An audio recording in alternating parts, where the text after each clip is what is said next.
Chandigarh Punjab university में संविधान हत्या दिवस कार्यक्रम इमरजेंसी 25 जून 1975 को 50 वर्ष हो चुके हैं।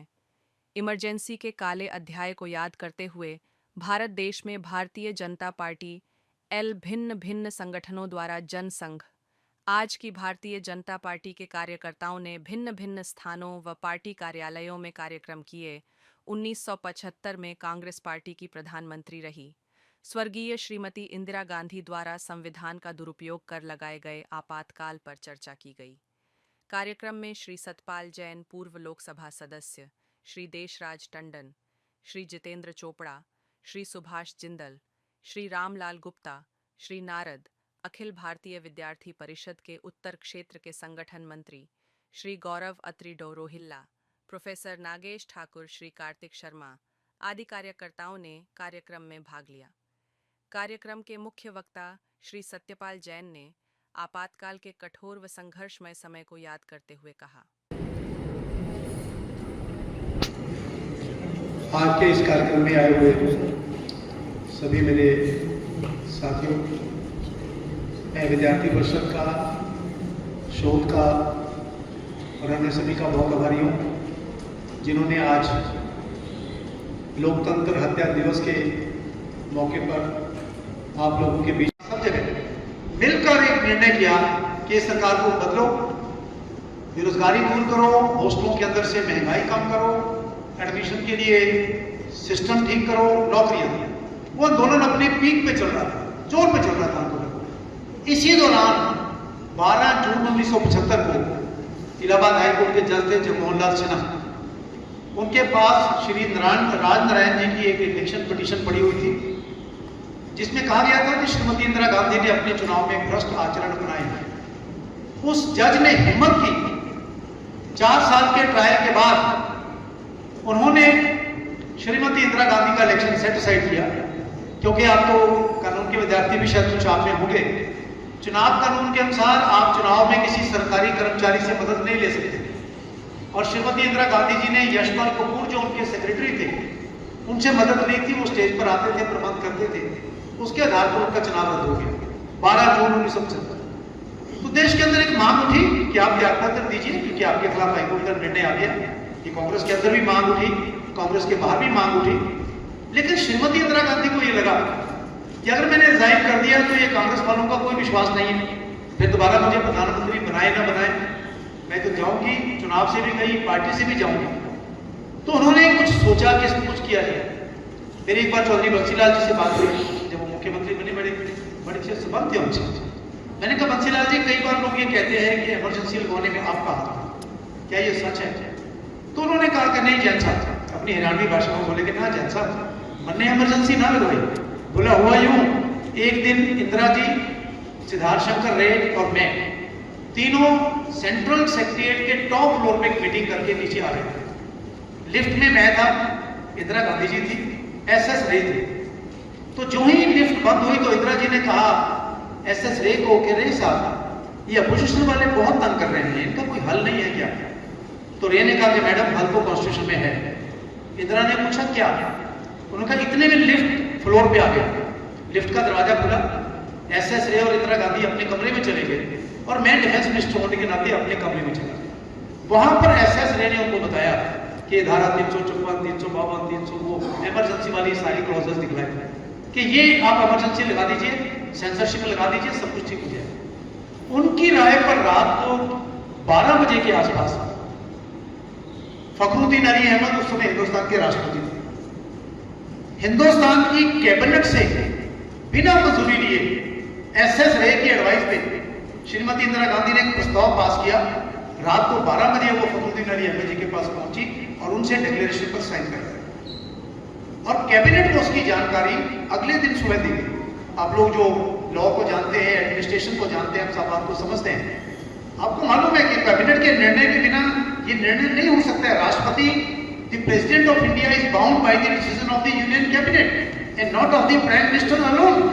तो उन्होंने साइन किए, इमरजेंसी लग गई और सुबह सबकी गिरफ्तारियां शुरू हो गई। सारे देश के अंदर गिरफ्तार होते गए लोग, चलती की गिरफ्तारियां सारा दिन चली। सुबह 11-12 बजे चल के लोगों को मैसेज आए कि एक तरफ हो जाओ, अरेस्ट अवॉइड करो।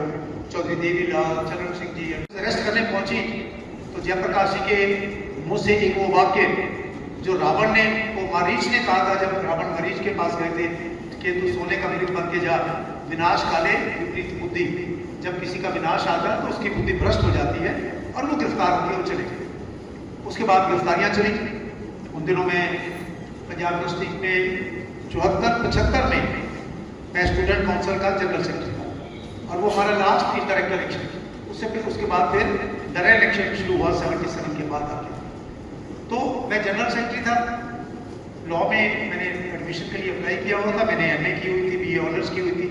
तो जब मैं एडमिशन लेने गया तो डॉक्टर दयाल लॉ डिपार्टमेंट के हेड थे, सारा उनका बोर्ड बैठा हुआ था। उन्होंने कहा कि नहीं, सारा मेरिट चेक की, सर्टिफिकेट चेक किए। तो उन्होंने कहा कि देखिए हमें इंस्ट्रक्शन है गवर्नमेंट ऑफ इंडिया की, आपका नाम मेरिट लिस्ट में है, हम आपको एडमिशन नहीं दे सकते। मैंने कहा कोई कारण बताइए। बोला नहीं, ऊपर से इंस्ट्रक्शन है। हमने कहा ठीक है। मैं जो ही बाहर आया, ये लॉ डिपार्टमेंट वही पुराना 3 साल वाला, तो उसके कॉरिडोर में जो ही मैं बाहर आया तो बाहर आने के बाद तुरंत पुलिस पहले से वहां खड़ी हुई थी और पुलिस ने मेरे को गिरफ्तार किया। गिरफ्तार करके सेक्टर 11 पुलिस स्टेशन में ले गए और वहां रात को रखा। अगले दिन सुबह हम बुढ़ाइल चले गए, रिमांड में रखा। जस्ट यहाँ हमारे CGM होते थे मिस्टर नागरा, उनके सामने जब मेरा केस पेश हुआ तो उन्होंने कहा जी भी, और मेरे पे केस क्या बनाया, झूठा केस कि मैंने लॉ डिपार्टमेंट के सामने एक बहुत बड़ी स्टूडेंट्स की रैली की।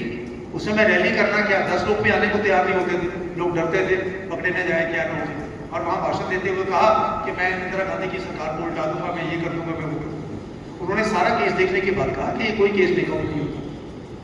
उन्होंने जो लॉ के स्टूडेंट्स हैं वो जानते हैं, डिस्चार्ज किया। There is no case made out against it. Discharge किया, मैं आ गया। फिर पार्टी ने निर्णय किया कि आपको सत्याग्रह करना। तो 27 जनवरी 1976 हमने इसी कैंपस में 5-6 बच्चे लोगों ने मिलकर, मैं उनके साथ हमने सत्याग्रह किया।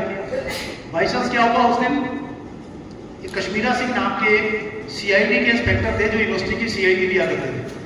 तो 26 जनवरी के फंक्शन हो गए, उन्होंने सोचा अब तो कुछ होगा नहीं, तो वो 27 जनवरी को फिल्म देखने चले गए 11 से 2 वाला शो।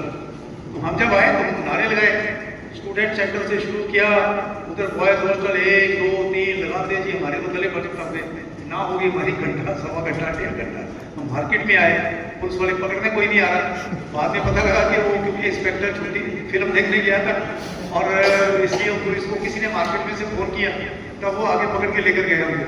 हमने कहा इंस्पेक्टर जी के भैया कि वो इतनी देर लगा दी, कहाँ थे साहब, हम तो मतलब 1 घंटे से इंतजार कर रहे हैं। खैर चले गए। ठीक, रात को हमको फिर वो CIA स्टाफ होता था सेक्टर 29 में, वहाँ पर लेकर गए। तो वहाँ 5-6 लोग हम थे। तो वहाँ पर उन्होंने रात को ले जाकर हमको टॉर्चर किया।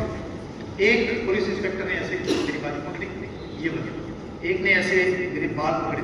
अब तो उम्र के कारण बाल छोटे हो गए थे, मतलब बड़े हो गए, तो उन्होंने ऐसे करके बाल पकड़े और एक ने ऐसे मेरी बाजू पकड़ी और तांबे की कॉपर, जानते उसकी जो तारें होती छोटी बहुत बारीक, एक इस उंगली को लगाई और एक इस उंगली को लगाई और दोनों उंगली पर लगाने के बाद फिर वो सामने एक दीवार थी जिसपे इलेक्ट्रिक शॉक्स का प्रावधान था। फिर वो ऐसे झटके जैसे देते हैं, ऐसे उन्होंने झटके देते थे और ऐसे लगता था जैसे जान निकल जाए, बच नहीं पाई। शॉक इलेक्ट्रिक आपको पता है, थोड़ा सा भी आप किसी वायर को टच कर रहे हैं कितना शॉक निकलता है। तो काफ़ी देर तक वो देते रहे। देने के बाद फिर एक इंस्पेक्टर आया, उन्होंने कहा देखो क्यों बेवकूफ़ी करते हो, ये पॉलिटिकल लोग हैं, ये लड़का कल को जाके पता नहीं कहाँ क्या बन जाएगा, मरोगे सारा, तुम्हारी नौकरी जाएगी, जैसे पंजाबी में गालियाँ देते हैं। तो उन्होंने सेशन किया।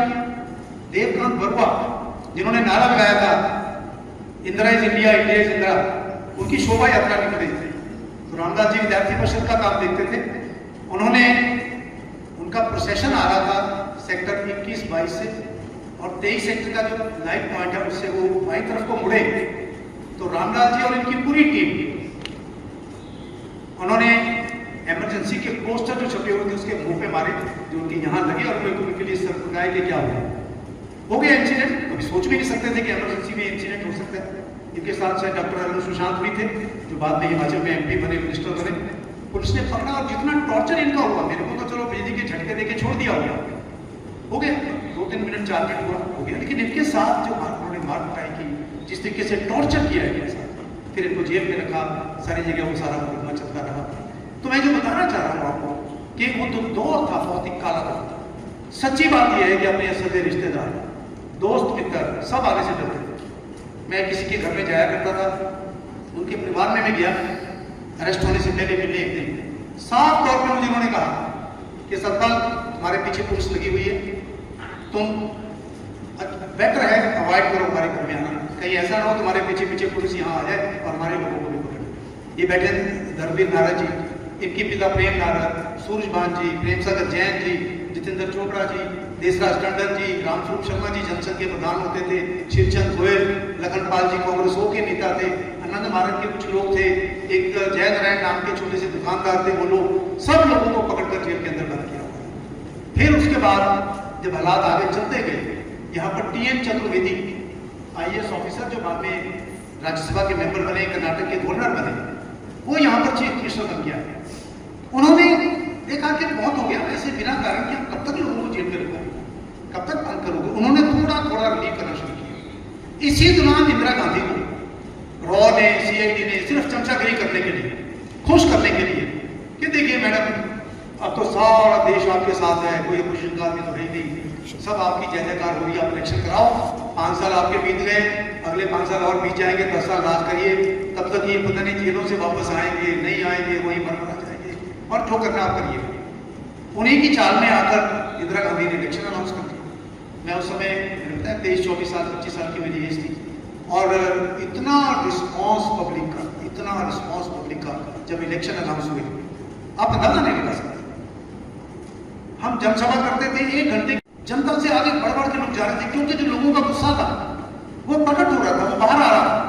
और जब चुनाव हुए, रिजल्ट आने शुरू हुए, मैं चंडीगढ़ में 77 में कृष्ण कांत जी जो बाद में उपराष्ट्रपति बने, राज्यपाल बने, उनको टिकट दिया था।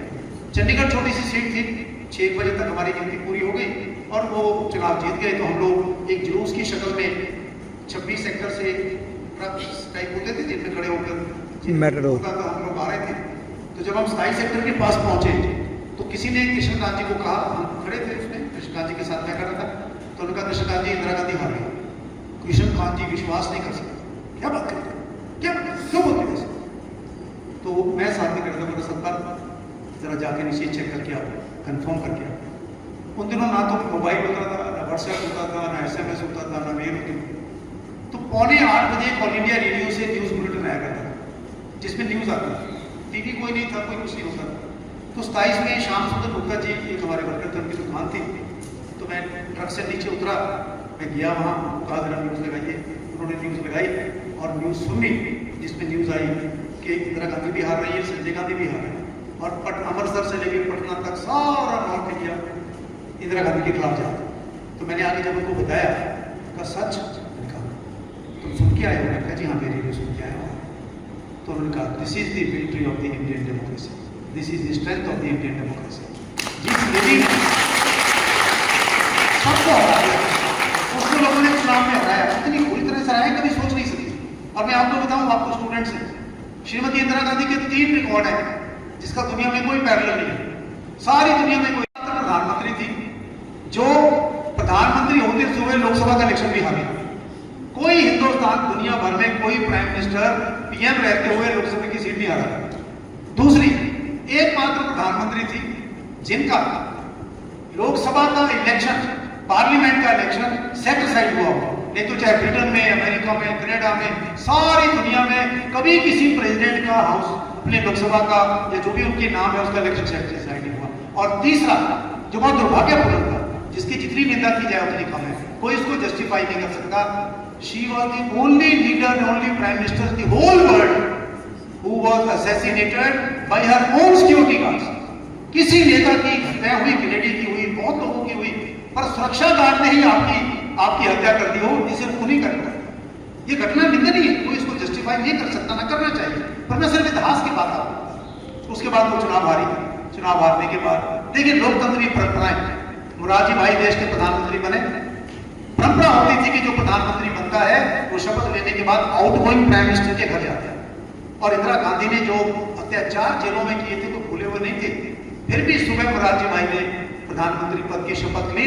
अपने कार्यालय से घर जाने से पहले श्रीमती इंदिरा गांधी के घर गए, विजिट की और कहा कि पहले आप प्रधानमंत्री थी, आज मैंने टेकओवर किया, मेरी मर्यादा है भीष्म पितामह की तरह, मैं वो पूरा करने के लिए आपके पास आया। आपको याद होगा अभी नरेंद्र मोदी जी ने 2014 में जब प्रधानमंत्री पद की शपथ ली थी, उसी परंपरा का पालन करते हुए शाम को सबसे पहले वो डॉक्टर मनमोहन सिंह के घर गए थे, जिन्होंने कहा था कि we become the prime minister of India, it will be disaster for this country. ये परंपराएं हैं जिनका पालन हमको करना है। भीष्म पितामह की तरह जो बनी हुई प्रतिज्ञाएं हैं उनका हम नहीं पालन करेंगे तो कौन करेगा?